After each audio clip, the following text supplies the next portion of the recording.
Tá bom. Bom, a gente já está gravando, então vamos dar início. Então, muito boa tarde, estamos novamente iniciando o programa Hora Atividade. Esse é um programa de produção do CMP Sindicato dos Professores Municipais aqui de Passo Fundo, e o nosso programa fala sempre sobre questões relacionadas à educação. E no dia de hoje nós vamos conversar com a professora Josiane Petri, e ela vai conversar um pouquinho sobre a questão da mulher. A Josiane é uma especialista, principalmente na área do direito, em relação às causas da mulher. E a gente vai conversar com ela um pouquinho sobre toda essa problemática que existe em relação, ainda, infelizmente, existe com relação à agressão à mulher. E ela é, como disse, uma especialista e tem muito a contribuir para esse debate, principalmente nesse momento tão tenso pela qual a sociedade mundial está passando. Então, Josiane, muito boa tarde e seja bem-vinda ao nosso programa. Boa tarde, Eduardo. Boa tarde às professoras que nos acompanham agora. É uma satisfação estar com vocês nesse programa, conversando sobre assuntos tão relevantes para nós, né? Tenho também o prazer de receber hoje mais uma vez a professora Liane Quirinos, nossa colega do município e também diretora do CMP Sindicato. Liane, então, boa tarde e seja bem-vinda ao nosso programa. Boa tarde, Eduardo. Boa tarde, Regina. Uma saudação muito especial a você, Josiane. Espero que a gente possa ter realmente uma conversa bem produtiva e que leve algum alento, né, nesse momento de distanciamento e violência. E, mais uma vez, nós temos o prazer de receber a professora Regina Costa dos Santos, que é diretora do CMP Sindicato e também colega nossa do município. Regina, boa tarde e seja bem-vinda. Boa tarde, Eduardo. Boa tarde, professora Josiane, Liane. É muito bom poder estar nessa tarde conversando aí, né, com a nossa comunidade sobre esse importante tema. Tema esse, né, que mexe muito com todas nós, né, seja por ter sofrido algum tipo de violência ou por conhecer alguém muito próximo que tenha sofrido. Que a gente possa fazer uma boa conversa, né, com certeza vamos aprender muito aí com a professora Josiane. Josiane, eu já começo contigo te perguntando sobre uma estatística muito triste de que nesse período agora da pandemia, onde as pessoas estão em suas casas, né, os casos de agressão à mulher aumentaram em 44% de modo geral no país. Isso é um dado revelador do que é a nossa sociedade, obviamente, mas também é um dado muito triste pelo qual nós não deveríamos estar presenciando neste momento. O que eu quero saber de ti é o seguinte: primeiro, a que você atribui esses casos de aumento de agressão à mulher, ainda mais num período tão tenso como esse para todos, né? E segundo, tu já me diga o que essas mulheres podem e devem fazer no caso de acontecer isso em suas casas. Bom, Eduardo, esse é um dado, nós não sabíamos exatamente o quanto aumentaria, mas certeza não dá para se dizer, né? Mas nós tínhamos já a triste expectativa de que essas estatísticas aumentariam e seriam negativas para violência doméstica e familiar. Por quê? Né? A gente olha para a América Latina, às vezes a gente esquece, né, que o Brasil é América Latina, mas nós somos e esse traço fica muito forte, né? Então, não vou me atrever a falar demais, mas a gente tem essa questão da colonização, né, do homem que chega aqui desbravador, forte, fisicamente que se impõe, né, que se coloca dentro de uma estrutura mundial onde a mulher já era submissa. Na nossa região, aqui na região norte do Rio Grande do Sul, que é a região com maiores índices de violência no estado, exceto, né, a região metropolitana de Porto Alegre, a gente tem um perfil histórico, segundo o professor Talgolin, um pouquinho diferente, né, da região sul. Na região sul, segundo o professor Tal, quando esses colonizadores vieram, eles tinham dinheiro suficiente, ou conseguiam dinheiro, e traziam, né, as esposas de Portugal. E aqui começaram, né, ter filhos com as índias, né, que nunca participavam da família. Então, sempre a mulher foi deixada de lado. E que isso, ao longo do tempo, né, foi se filtrando, mas foi permanecendo. Então, a Secretaria de Segurança Pública, há 10 dias atrás, divulgou os dados da violência, né, o mapa da violência no Rio Grande do Sul. Todos os crimes diminuíram, todos, né, com um potencial ainda maior para crimes contra o patrimônio, né, furto e roubo. Mas a violência contra a mulher aumentou demais. E por que nós sabíamos que isso ia acontecer, né? Com as pessoas circulando menos na rua, esses delitos que acontecem mais em via pública, a tendência é diminuir.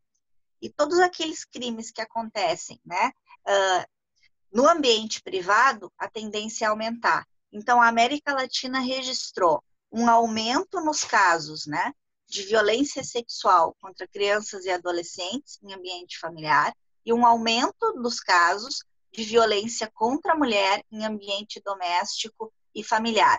Então, pensa assim, a rua pode ser perigosa, mas para a mulher no Brasil, especialmente aqui na nossa região, né, no Rio Grande do Sul, é mais perigoso você estar dentro de casa que você estar na rua. Agora, você está no lugar que é mais perigoso para você, fechada com seu agressor. Então, obviamente, que a gente já sabia que aumentaria. Você me pergunta o que se pode fazer? Primeiro, né, a polícia tem registrado, né, casos considerados mais graves. A Delegacia da Mulher está com horário reduzido, né, só à tarde. Então, ou seja, orientam registrar pelo site. Qual é a vítima que vai ter tempo de fazer um registro demorado com o agressor ao seu redor? Então, em primeiro lugar, o que a gente diz? Não sofra sozinha. Conte isso para sua vizinha, para o síndico do seu prédio, para sua vizinha de porta, para sua irmã, para sua amiga, para elas tomarem conhecimento disso, para qualquer coisa poderem intervir por você. Segundo, se você tem condições, né, você pode ligar para o 190 da Brigada Militar e pedir ajuda. O 180 é um caminho? É um caminho para que isso fique registrado. Mas se você precisa de uma atenção urgente, que alguém venha em teu socorro, é a Brigada Militar que faz esse serviço. Certo. Professora Regina, por favor. Pro Josi, assim, ó, as estatísticas, como o Eduardo foi falando, aumentou significativamente essa questão da violência doméstica. Eu queria que tu falasse um pouquinho assim, se as leis que hoje a gente tem, de fato, elas protegem as mulheres, se elas são suficientes, né, para estar garantindo aí os nossos direitos e também nos protegendo. E até que ponto, assim, as medidas protetivas elas vêm funcionando, porque o que a gente observa também é que os números de feminicídio também estão aumentando, né? Então, queria que tu falasse um pouquinho sobre isso. Então, Regina, nós registramos um aumento no Rio Grande do Sul este ano de 73% nos casos de feminicídio. 73%, isso é muita coisa. Né? No Brasil, a gente teve um aumento de 300% nos casos de feminicídio. Então, essa política de distanciamento / né, isolamento social, ela se intensificou esses dados da violência. Que legislações a gente teria eminentemente, né, para declarar agora? A Lei Maria da Penha, que é de 2006, e a qualificadora do feminicídio, que entrou no Código Penal em 2015. Só um minutinho. E a qualificadora do feminicídio, que entrou em 2015. Mas veja, né, a qualificadora do feminicídio, ela só funciona depois que uma mulher morreu ou quase morreu. Então, ou seja, ela não tem esse potencial inibidor, né? Não funciona na América Latina você criar leis penais para inibir prática de violência. Se isso não vier associado, né? E aí entra a função sua, do Eduardo, da Liane, minha, de todo mundo que é professor, né? De falar sobre, né? A gente não pode estabelecer tabus. Então, não existe a possibilidade de você ter uma legislação penal e ela vai resolver mudança de comportamento através de processo reflexivo e de educação, de pensar sobre, que a gente consegue alterar.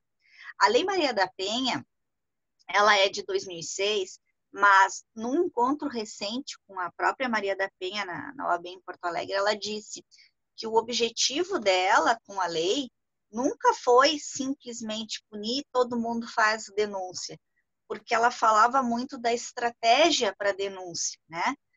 Porque às vezes a gente quer auxiliar e a gente incentiva, às vezes, exageradamente a vítima a denúncia, ou a gente denuncia por ela, quando, na verdade, talvez aquele não seja o momento mais adequado para ela, porque tem mulheres que têm filhos, tem mulheres que precisam se organizar financeiramente, tem mulheres que precisam ter tempo para decidir para onde vão. Então, ela diz que a grande missão da Lei Maria da Penha eram os centros de referência no atendimento à mulher, que Passo Fundo tem, né, lá no ZAC, o CRAM. Embora ele esteja, né, apesar da luta das profissionais que trabalham lá, mais ou menos que é abandonado, vamos dizer assim. Então, onde se reforçou a Lei Maria da Penha foi no aspecto penal. Registra ocorrência, pede medida protetiva. Aí você fala, elas são efetivas? Porque a gente verifica todos os dias de mulheres que são agredidas, mortas, e tinham medidas protetivas em seu favor. O que eu tenho para te dizer é que elas ajudam muito. Porque tu tens, né, desde uma medida protetiva de não aproximação, e isso inibe uma boa parte dos agressores, ou seja, por 200 metros, 100 metros, dependendo do caso, ele não pode se aproximar. Então, isso faz com que ele não possa voltar na casa dela, ir até o trabalho dela, porque se chama brigada militar, ele pode ser preso na hora, né? A medida protetiva de afastamento do lar, quando a situação é grave, ela funciona muito, porque você retira contra a vontade esse agressor de casa, que pode inclusive ser a casa dele, mas depois se decide patrimônio, e ainda tem a possibilidade da prisão, né? Não, nenhuma nem duas vezes que eu fui para audiência, o agressor saiu preso porque agredia verbalmente em sala de audiência, né? Com ameaças de morte, inclusive. Então, ou seja, elas têm efetividade, elas são uma ferramenta importantíssima, mas sim, tem aquele número significativo de agressores que não respeitam a autoridade de uma decisão judicial. E às vezes é por interferência de álcool, drogas, e outras vezes é porque realmente o sujeito não respeita ninguém. E aí, como é que você vai controlar isso? Num Estado democrático de direito, né, você tem que se utilizar dos mecanismos legais, né? A gente não está autorizado a fazer justiça pelas próprias mãos. Então, a gente tem que contar, né, com a autoridade pública. E se não for pedida ajuda, a gente não tem muito o que fazer. Mas o fortalecimento do CRAM, a possibilidade de acolhimento e de não julgamento são ainda mais eficientes, né? Não transformar a vítima em ré, eu acho que é uma das coisas mais importantes que se tem a fazer. E claro, né, não permitir que legislações municipais ou de qualquer ordem impeçam a liberdade de cátedra, ou seja, que a gente possa falar sobre isso em sala de aula, desmistificar uma suposta vergonha social de estar nesse cenário, né? E falar sobre. Do nosso trabalho lá no Projur Mulher, é um programa, né, de extensão que já é mais velho que a Lei Maria da Penha, tem 16 anos, e desde 2010 a gente atende toda e qualquer mulher, né, da comarca de Passo Fundo. Nunca baixou a nossa estatística de 80% dos casos em que o agressor estava alcoolizado. E a gente tem um tratamento ou um entendimento, né, do alcoolista de 30 anos atrás. A política pública de saúde, né, para enfrentar o álcool, ela já está ultrapassada, né? Se precisa repensar isso. Então, são várias frentes, né? Quando você fala de violência contra a mulher.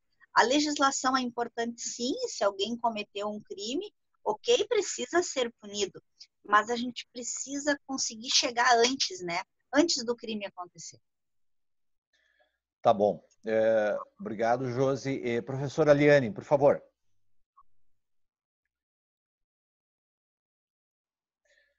Professora Liane, a senhora tem que ligar o microfone. É na mesma linha da questão essa criminal, né?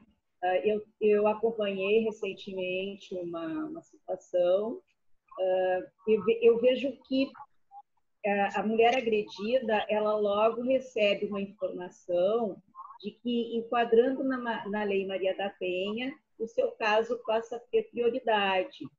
Só que aí ele cai dentro do judiciário e lá dentro tem inúmeras prioridades, né? O que é realmente mais relevante é agressão contra a criança, é agressão contra o idoso, é alguém precisando de remédios, e aí esse caso vai se demorando e vai dando aquela sensação de impunidade ao criminoso, né?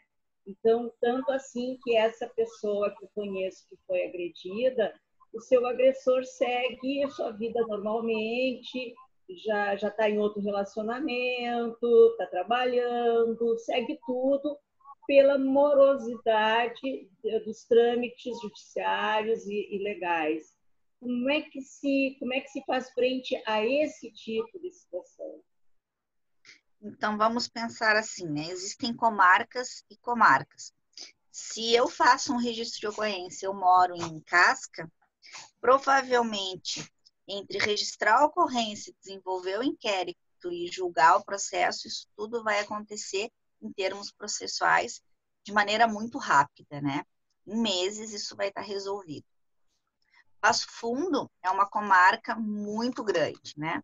A Delegacia da Mulher não tem nem o espaço físico, nem a quantidade de policiais que deveria ter, haja vista o número de registros de ocorrência. Nós não temos uma vara especializada, né, em Lei Maria da Penha, apesar do número de registros de ocorrência. E uma das justificativas do Tribunal de Justiça para nós ainda não termos essa vara, que está autorizada desde 2011, é que, apesar das mulheres registrarem muitos boletins de ocorrência, poucas delas mantêm a representação criminal, ou seja, continuam com a intenção de processar o agressor. E aí vem isso que você está me dizendo. Por que elas desistem, né? Por que elas se cansam? O tempo médio de um inquérito desses, né, em Passo Fundo, é 1 ano. Então, ou seja, ela registra a ocorrência, ela vai para uma audiência para verificar medidas protetivas ou não, e o tempo passa e ela não sabe mais o que aconteceu. E, nesse tempo, todo mundo está levando a sua vida. Ela com medo, ele sem medo algum. Então, com liberdade, com possibilidade, né, de reconstruir a vida de maneira muito mais fácil, sem o trauma, né, também, de ter sido vítima. Quando termina esse inquérito, né, se ela ainda se mantém, ela ainda acredita, né, que faz diferença para esse sujeito uma punição, e ela mantém a representação criminal, a gente vai, então para a instrução processual. Uma vez que ele seja condenado, e veja, né, nem sempre é, porque em situações de violência doméstica, o que a gente tem de prova, né? Você não pode condenar alguém sem prova. Quando tem lesão corporal, a gente tem um exame de corpo de delito. Mas muitas delas dizem, ele sabe como bater. Sim, tem sujeito que pega pelo cabelo, tem o outro que pega pelos dentes, que não vai deixar marca, né? Bate na cabeça, que não fica marca também.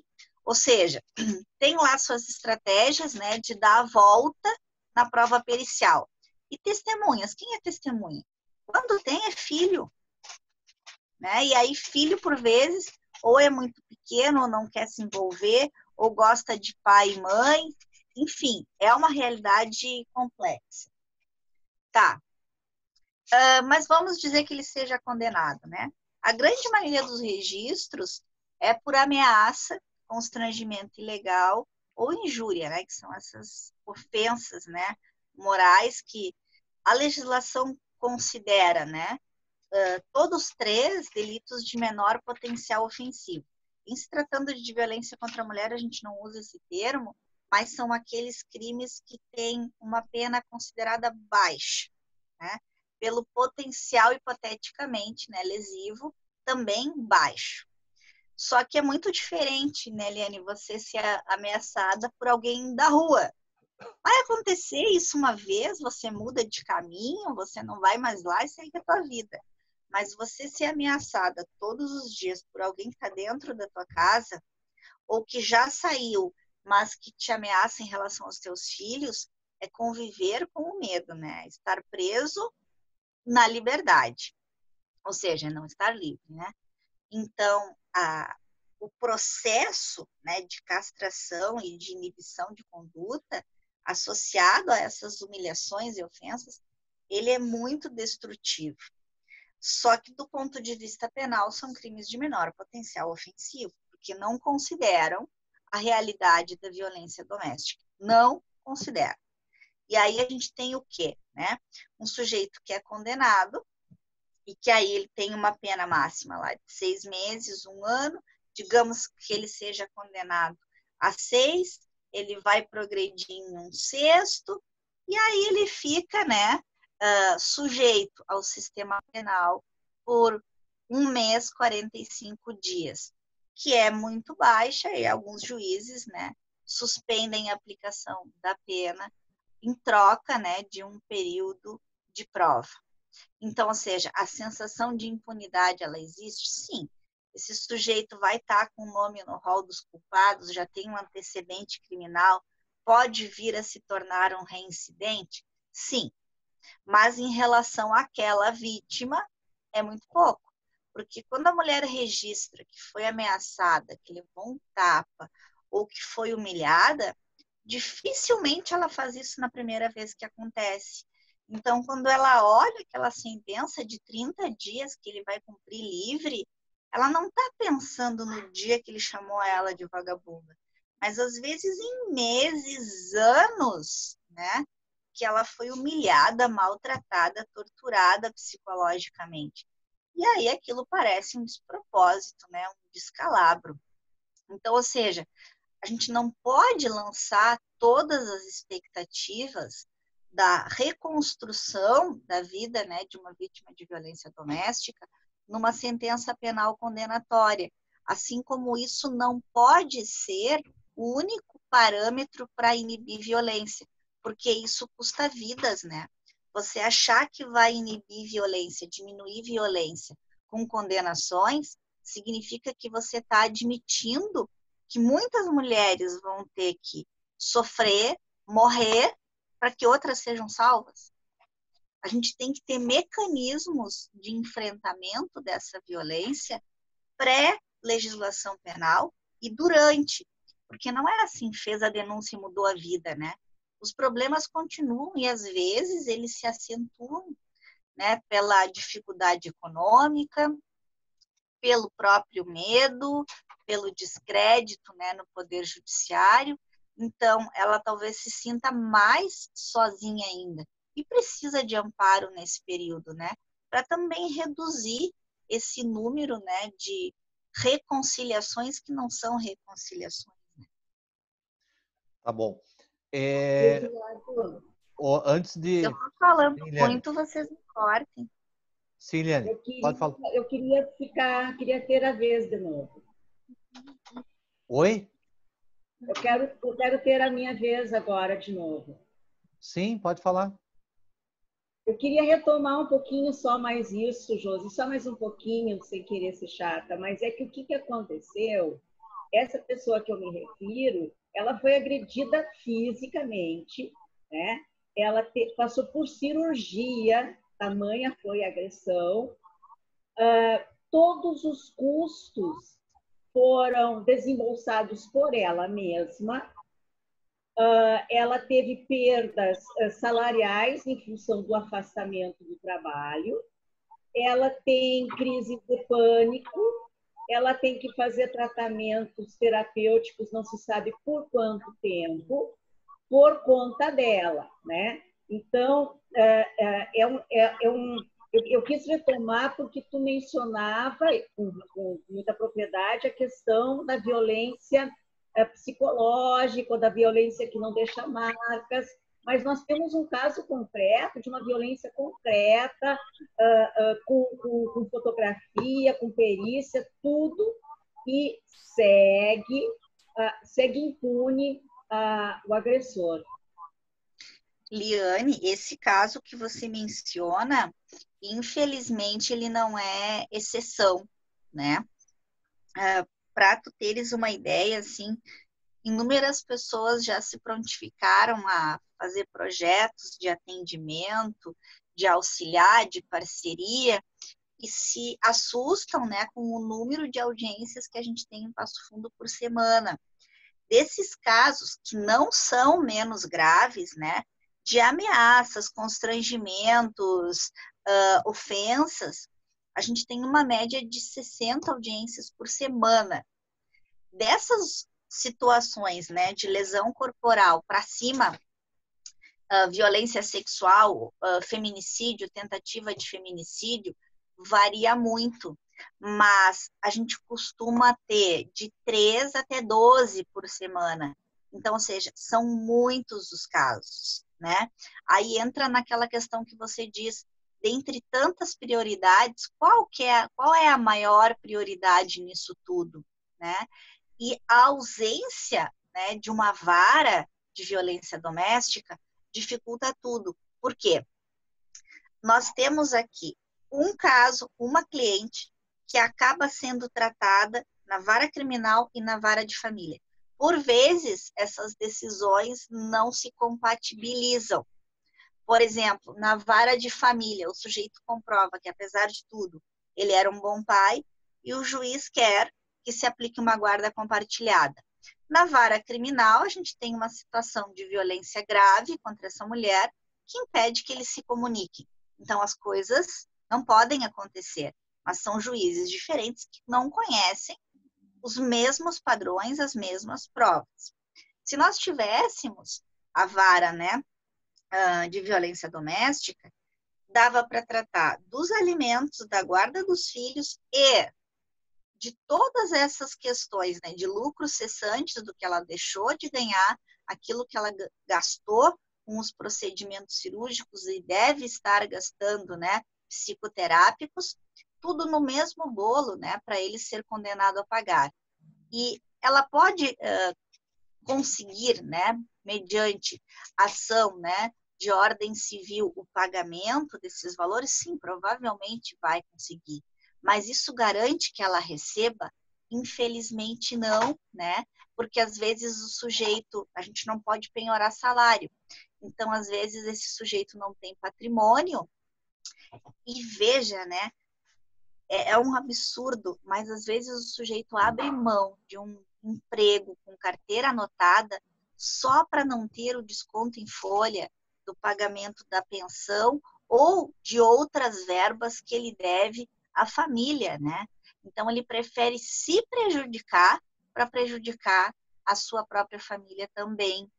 Então, é uma situação complexa e, sim, né, apesar de se ter provas da lesão corporal e a probabilidade de uma condenação ser altíssima, e no caso que você está dizendo, né, isso já se enquadraria numa lesão grave, que é uma quantidade de pena significativa, então isso faz com que o sujeito comece a cumprir pena em regime fechado, é um processo penal como qualquer outro, né? Você tem que assegurar direitos e garantias individuais e você tem que entrar na pauta. Então, ou seja, isso vai seguir um ritmo. E a gente está com uma expectativa de novo negativa com relação a esse ritmo, porque os processos criminais no Rio Grande do Sul, eles são físicos, eles não são eletrônicos. Então, desde 16 de março que eles estão suspensos. Não está acontecendo os atos processuais. A única coisa que está acontecendo é em regime de plantão, decisão sobre as medidas protetivas. Mas nós tínhamos na audiência, na semana da suspensão, audiência de tentativa de feminicídio, de lesão corporal gravíssima, inclusive contra uma professora, e tudo foi suspenso. Não estou dizendo que seja errado, né? Porque a gente está tentando preservar também a vida de qualquer maneira, mas eram pessoas que estavam esperando há anos, né? Pela audiência. Só que entra numa vara criminal que já está abarrotada de processos. Perfeito. Tá ok, professora Liane? Tudo certo? Bom, antes de a gente continuar, só para organizar o nosso programa, eu quero dizer que ele é editado, então todas essas partes a gente corta depois, tá? Não se preocupe com isso. Nós temos espaço só para mais 2 perguntas, Regina. Tá? A gente tem que falar do botão do pânico, tá? Falar do nosso projeto para a professora Josiane. E nós temos... Eu tenho uma pergunta que eu acho que não deveria deixar de existir nesse programa, que é o quanto o contexto político hoje, o ambiente político que nós vivemos contribui, um contexto que se trabalha com a relativização da homofobia, do machismo, do racismo. Como é que esse ambiente está contribuindo para esse aumento? Eu acho que é uma pergunta bem bacana, né? Então, nós temos só essas 2, Regina. Não sei se tu tinha mais perguntas para a professora Josiane? Então, Eduardo, eu queria que a Josi falasse um pouco assim sobre essa questão da classe social, né? A questão da violência contra a mulher, se tem classe social, né? Tá. E também, assim, e de que forma a educação pode contribuir aí para diminuir esses números, né? Que eu acho que é importante pontuar. Tá bom, não, ótimo. Então, eu vou engatilhar na minha o botão do pânico e o ambiente político, pode ser, Josiane? Daí eu faço tudo numa só. Então tá. Então agora eu vou retomar o programa. Muito bem, então vamos continuar com o nosso programa. E antes de continuar, eu quero convidar todos para que curtam, compartilhem ou sigam os nossos programas nas redes sociais. Este programa aqui ele vai estar disponível em todas as nossas redes sociais que estão aí no seu vídeo. Então vá lá, dá uma curtida, segue, compartilha, porque a gente sempre tem programas de qualidade para oferecer para vocês. Eu quero te perguntar, Josiane, primeiro, são 2 coisas, na verdade, né? O CMP Sindicato, ele está lançando um projeto que é um botão do pânico para a agressão da mulher, para a prevenção da agressão da mulher. É um projeto que está sendo pensado pelo sindicato, vai ser lançado logo, logo, e o objetivo dele é criar mais um mecanismo de resposta para a agressão que a mulher sofre, não só nesse momento de pandemia, mas também o pós-pandemia, né? Porque esse, infelizmente, é um problema que persiste em qualquer tempo.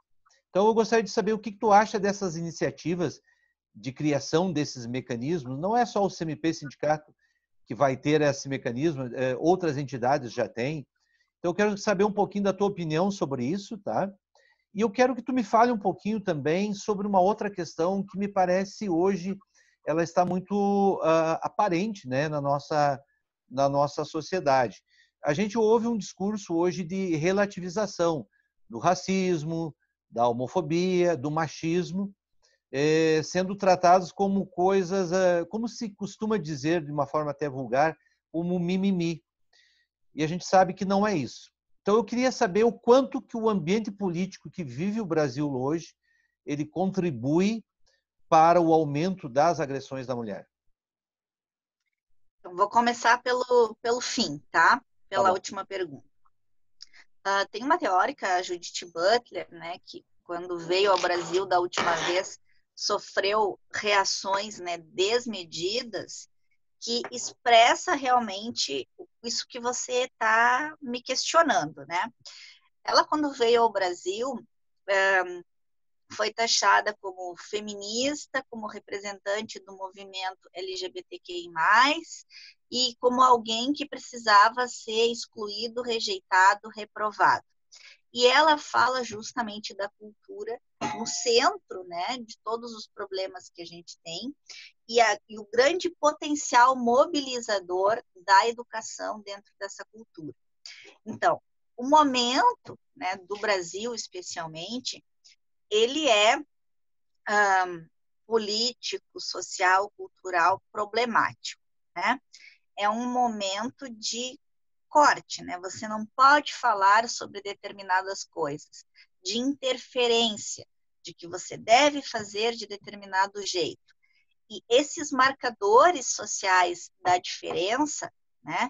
Eles estão, na verdade, existe uma tentativa de escondê-los. Eu não vou falar de negros porque somos todos pessoas. Eu não vou falar de mulher porque somos todos humanos. Eu não vou falar de indígenas porque somos todos brasileiros. Esse discurso, né, igualitário, universal, é justamente o discurso que nos mantém oprimidos há séculos. Em nome dessa história, né, de que somos todos humanos, de que somos todos iguais, a gente vai aceitando essa desigualdade opressora. Então, sim, esses marcadores sociais, eles são importantes para dar visibilidade, para dar voz às nossas demandas. Então, sim, somos todos humanos, mas nós, mulheres, sim, sofremos mais preconceitos. As pessoas que têm uma orientação sexual que não seja heterossexual sofrem mais preconceito ainda. Então, a violência, ela atinge todas as classes, todos os níveis sociais. No entanto, tem pessoas que sofrem mais violência ainda, né? E, dependendo da posição que você ocupa, talvez exista uma inibição de demonstrar que você sofre violência. Então, por que nas audiências, né, nos juizados especiais criminais, a gente vê mais pessoas pobres? Porque elas não têm vergonha de procurar a tutela jurisdicional, de dizer, sim, eu fui vítima de agressão. Porque elas entendem que elas já não têm mais nada a perder. Mas isso não significa que a violência não atinja nós, professores, professoras, que não atinja pessoas de um ambiente público, do serviço público, pessoas que tenham carteira assinada, pessoas de altos salários. Mas o tratamento, né, dessa questão é que tem se mostrado de forma diferente. Então, são níveis de violência diversos, né? O impedimento de se falar sobre ou de esconder o verdadeiro problema só aumenta. Então, não adianta, né, a Secretaria de Política para as Mulheres dizer que vai mandar prender governadores porque aumentou o índice de violência contra a mulher, sendo que desde que, né, a Secretaria tem esse tom, se trabalha com essa história, né, de sexismo e de manutenção de um status quo. Ou seja, não é o fato de você ser mulher ou homem que vai te impedir de fazer determinadas coisas ou que vai determinar o seu comportamento, né? Começando desde uma coisa simples, desde a cor que você vista, a profissão que você vai escolher, o esporte que você vai frequentar, né? Então, ou seja, o momento, ele é realmente muito complicado. E a gente não pode esperar políticas públicas coordenadas e pensadas para a nossa realidade verdadeira, né? Não uma realidade utópica. Então, essa iniciativa do sindicato, enquanto sindicato, né? Enquanto pensar o coletivo dos professores do Botão do Pânico, eu achei sensacional. Exatamente como vocês vão fazer, eu imagino que esteja sendo pensado, mas isso para mim significa o quê, né? Vocês estão tentando facilitar o caminho, né, para o socorro, para a ajuda institucional, estão demonstrando crença nas vias legais e democráticas de resolução dos conflitos, e 3, estão reconhecendo, sim, que nós, professoras, também sofremos violência. Ou seja, vocês não estão se escondendo. O problema existe e a gente precisa tratar dele. Parabéns pela iniciativa do aplicativo. Muito obrigado, professora. Professora Regina, tenha bondade. Pro Josiane, assim, ó, o debate frente à questão do empoderamento feminino, ele vem crescendo bastante, ao menos nas redes sociais, assim, né? Queria saber a tua opinião, assim, de que forma esse debate, o empoderamento feminino pode contribuir para diminuir esses números. E qual seria aí o nosso desafio enquanto professores, né, que atuamos diretamente aí na educação pública frente a essa pauta da violência contra a mulher? Regina, eu acho que o grande desafio é como educar num Estado democrático de direito, tendo a sua liberdade de ensinar e de aprender sendo violada pelos nossos próprios representantes, que por vezes violam essas regras democráticas. Então, acho que o principal desafio é manter a escola livre. Manter a escola livre em que sentido? Não dá para deixar tudo para a família ensinar. Isso não é coisa que se trate dentro da escola, isso é coisa para a família. Mas e se a violência é intrafamiliar? Vamos pensar na educação de crianças, né? De crianças e adolescentes. Os registros no Brasil de violência sexual contra crianças e adolescentes apontam que 90% dos casos dessas violências são intrafamiliares, ou seja, acontecem dentro de casa. Então, se a escola não puder falar sobre isso, quem é que vai conversar com essa vítima? Quem é que vai oferecer apoio? Quem é que vai mostrar o caminho a ser seguido para uma vida sem violência? É preciso falar. O índice de jovens, né, homossexuais que se suicidaram em 2018 e 2019 superou os últimos 10 anos. Então, é preciso ter liberdade para se conversar sobre, para se falar sobre. Você acha mesmo que numa família onde a mãe sofre a agressão do marido, do companheiro, vai se falar sobre violência doméstica? Não. E esses filhos vão acreditar que aquilo é uma família saudável. E quando tiverem a sua família, ou vão se sujeitar à violência, ou vão reproduzir mais violência.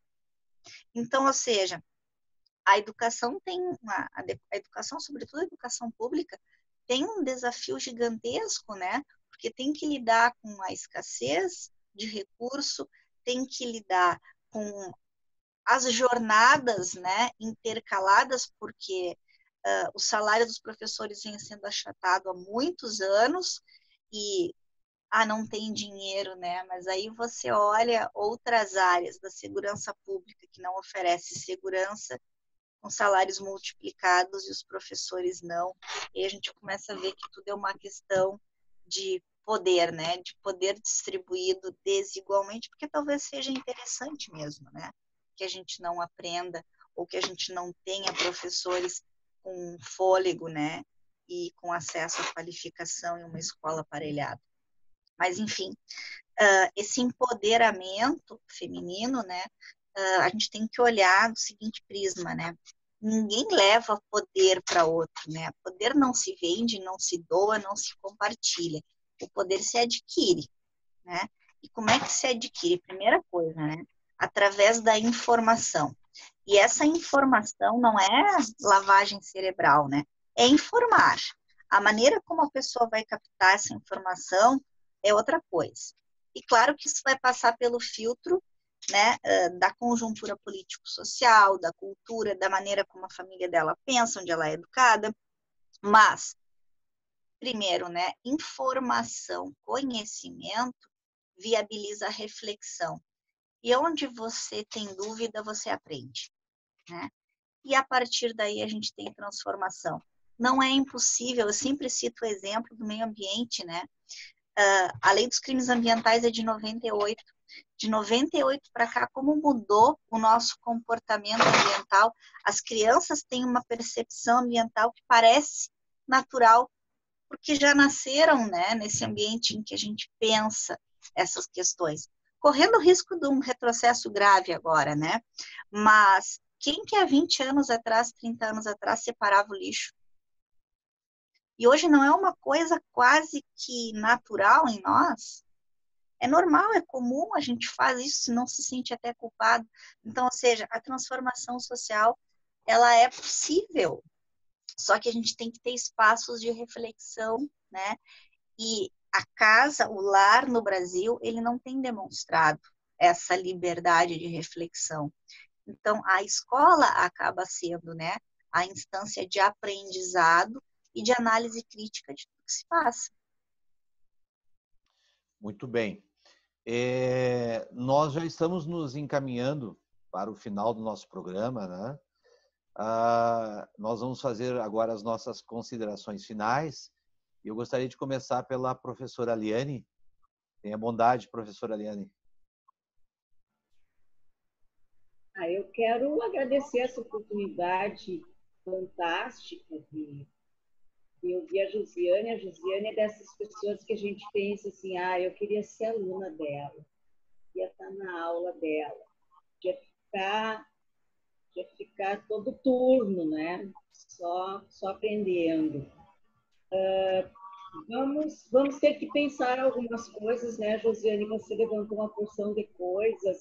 Essa questão de nós termos uma vara específica me impactou, né? Eu acho que, inclusive, nós, como um sindicato que respeitando o Eduardo e os nossos demais colegas, é um sindicato de mulheres, né?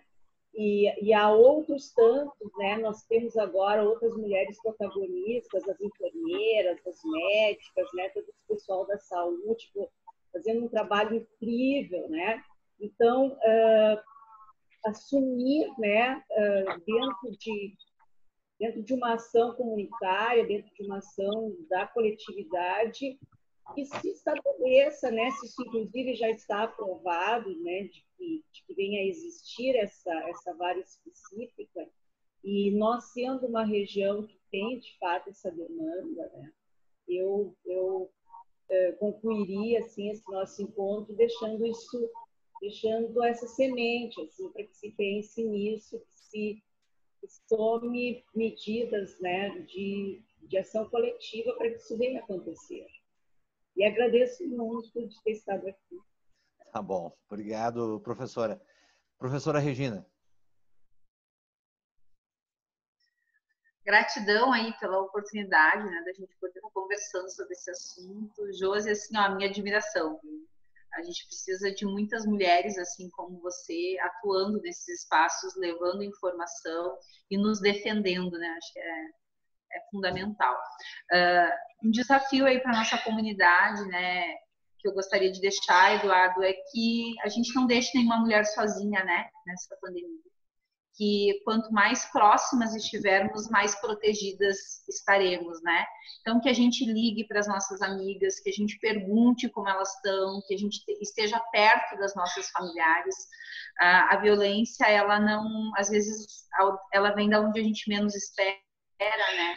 Então, que a gente possa estar mais próxima e que a gente se proteja, que eu acho que essa é uma forma de contribuir para que as legislações, inclusive, sejam respeitadas, né? Então, que a gente possa estar juntas, principalmente nesse momento aí que a gente vive no nosso país, que é de isolamento, mas ele não pode ser para que as mulheres fiquem sozinhas, né? Se sintam sozinhas. Então, que cada uma de nós aí faça a nossa parte e ajude aí nessa rede de proteção à mulher. Que as nossas lutas se fortaleçam, né? Que a gente continue, que permaneça se organizando, que eu acredito que essa também é uma forma da gente estarmos nos protegendo diante aí dessa sociedade que, infelizmente, não vem conseguindo nos proteger, então que a gente busque outras alternativas. Eu acho sim que a legislação ela é um aporte, mas que cada um de nós pode fazer a diferença, às vezes, com a vizinha que está ali do lado, onde muitas vezes a gente acaba não conversando sobre isso, para que a gente possa também fazer essa diferença, essa rede de proteção à mulher, ela perpassa por todos nós.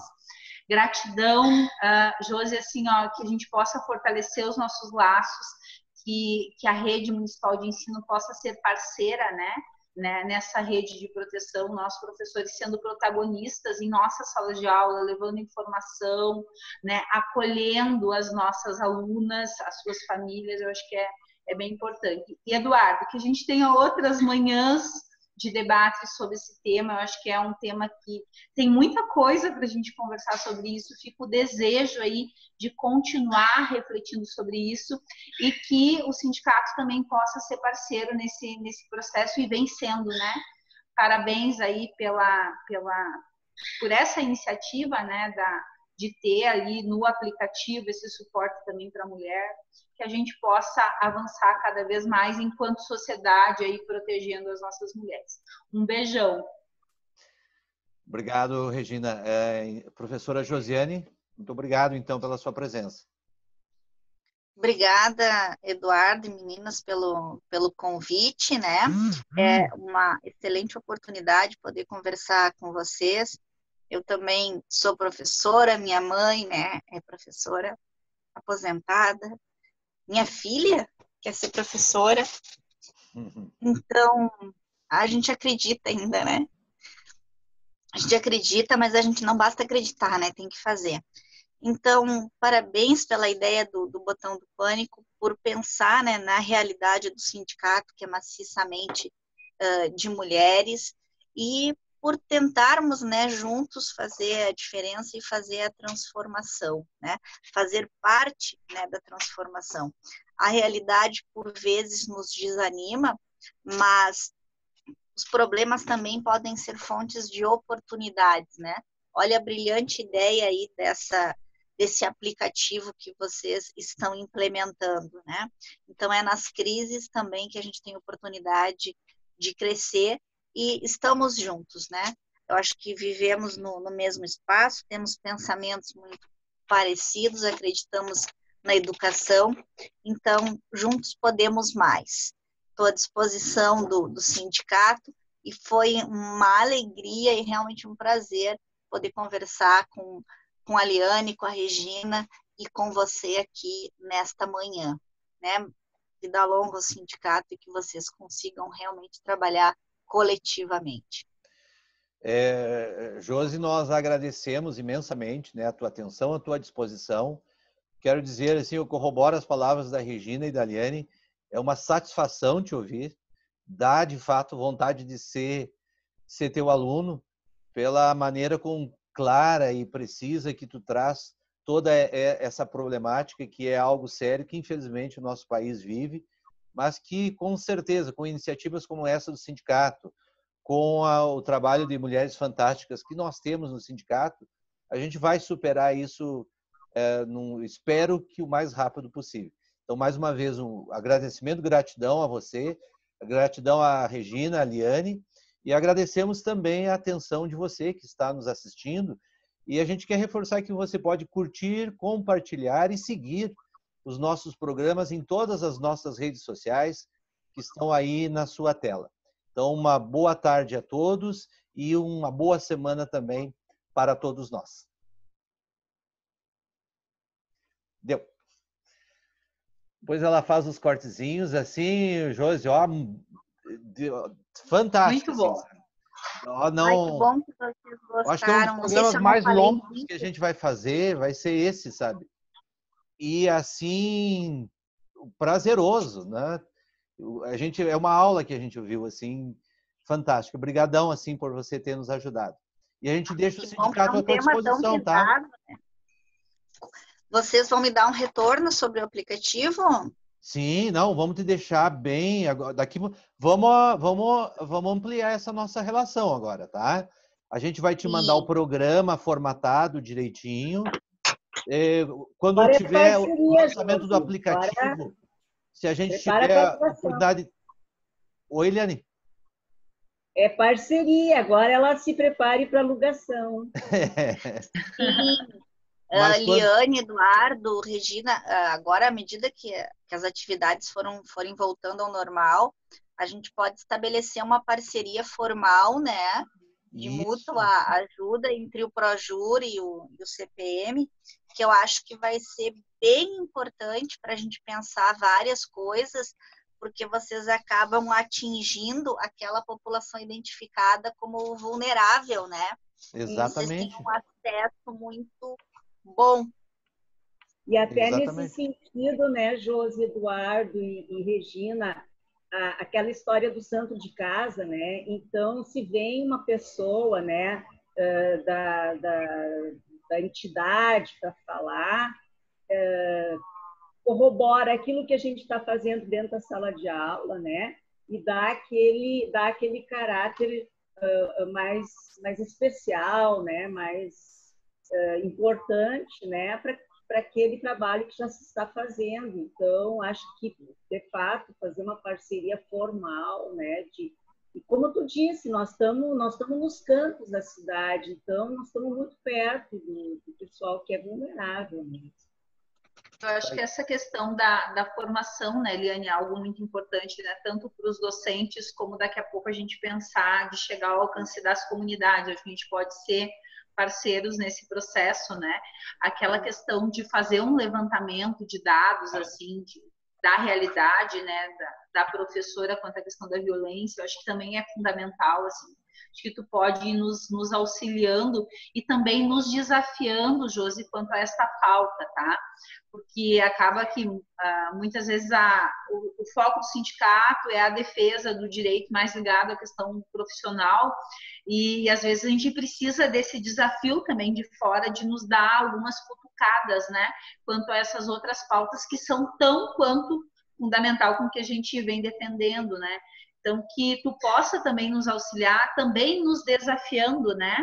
Com essas pautas, em projetos que vocês têm, a gente sabe assim, que o Projur é muito atuante, né?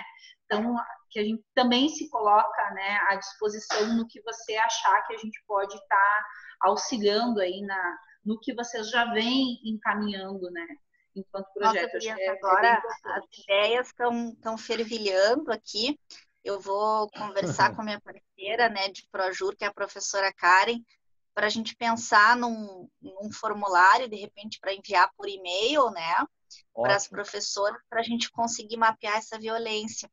E aí, estava pensando, de repente, uma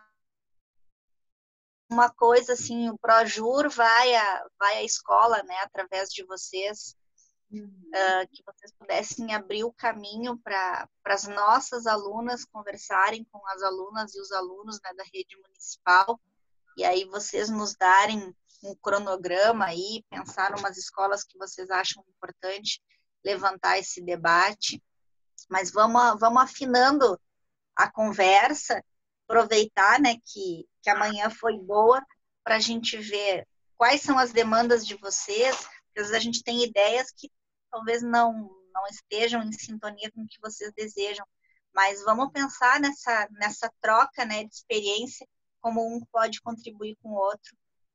Vamos sim.